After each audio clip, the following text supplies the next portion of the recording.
Hello and welcome everybody. I'm Professor Phil Tomlinson from the University of Bath, and I'm the editor of the Policy Debate section of the academic journal Regional Studies.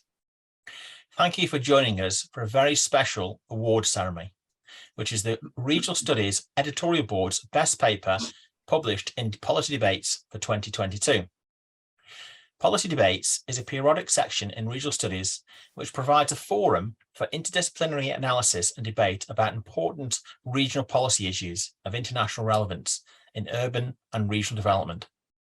In doing so, it connects academic and practitioner communities by exploring the interface between academic debates and policy design, implementation, and results. We publish papers that engage with major strands of contemporary policy thinking and that improve our understanding of how and why regional policies work or don't. As a result, papers published in Policy Debates are generally highly cited and receive a high number of downloads, not only by scholars, but also by policy practitioners and policy think tanks.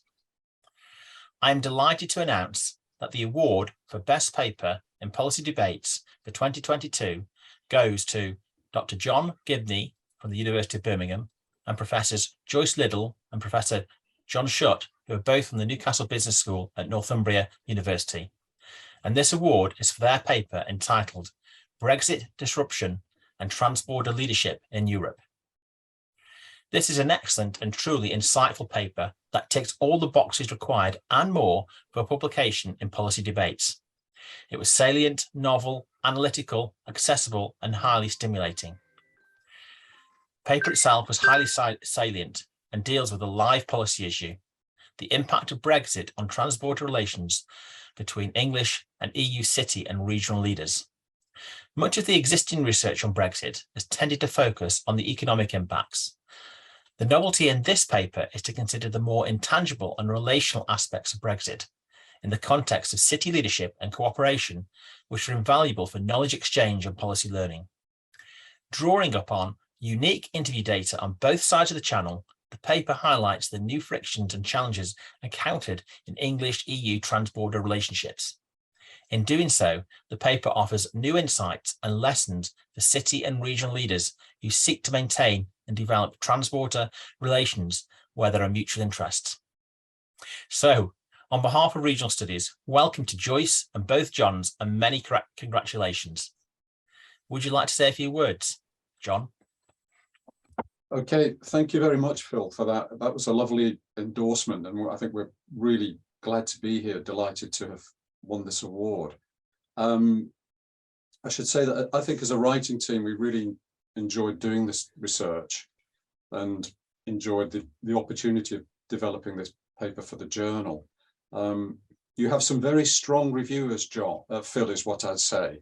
And the reviewers made us work very hard on this paper. But in a good way. So I think certainly the support from yourself and reviewers, and also from academic colleagues who acted as sounding boards in our different institutions, have really helped us to sort of sharpen this paper through the writing process, through the various iterations. And I feel that it's probably one of the best pieces of writing that I've certainly been involved in doing, and it's it's a nice rigorous piece of work.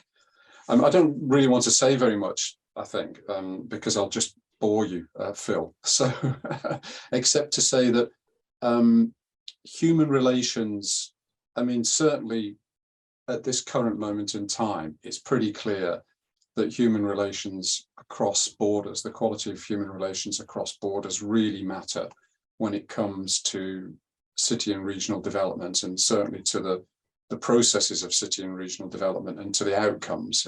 I think in many ways, human relations are the software that drive urban and regional development, and good quality human relations are absolutely important in difficult transborder settings, and particularly at times of massive policy turbulence and disruption.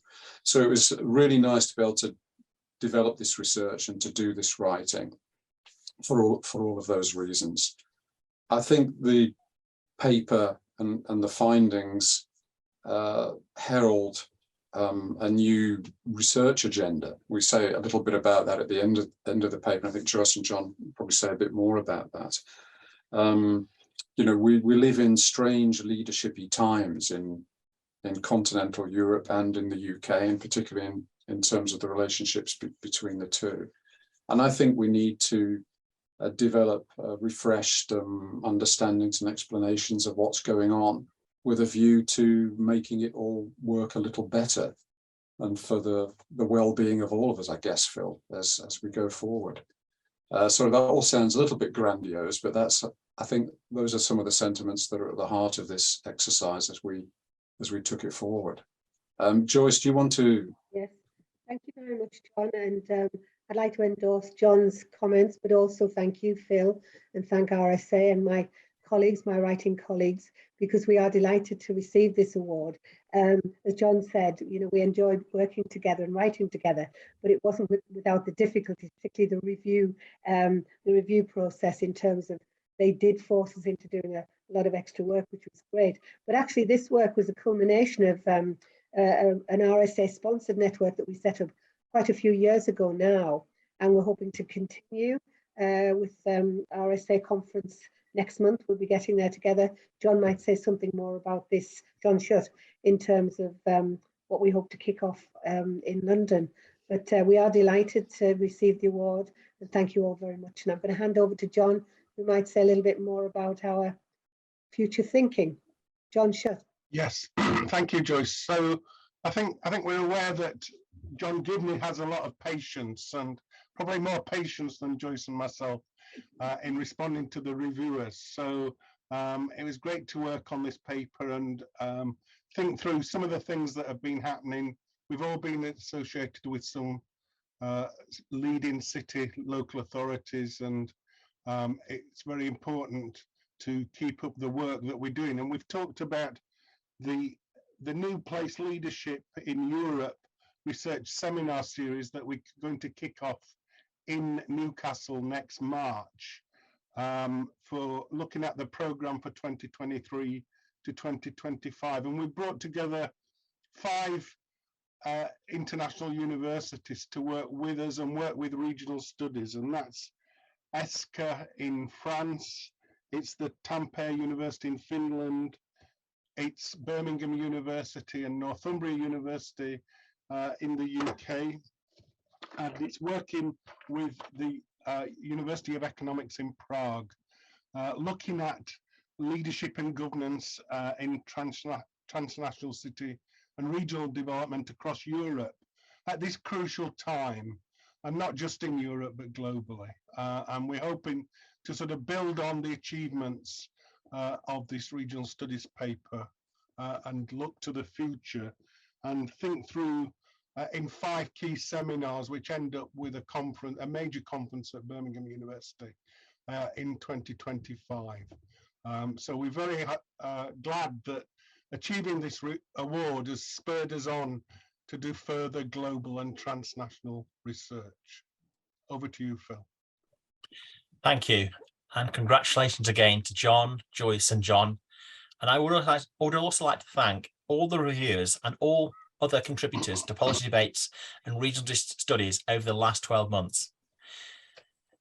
It's been a very difficult time for everybody, especially with the COVID situation, and your support is most appreciated.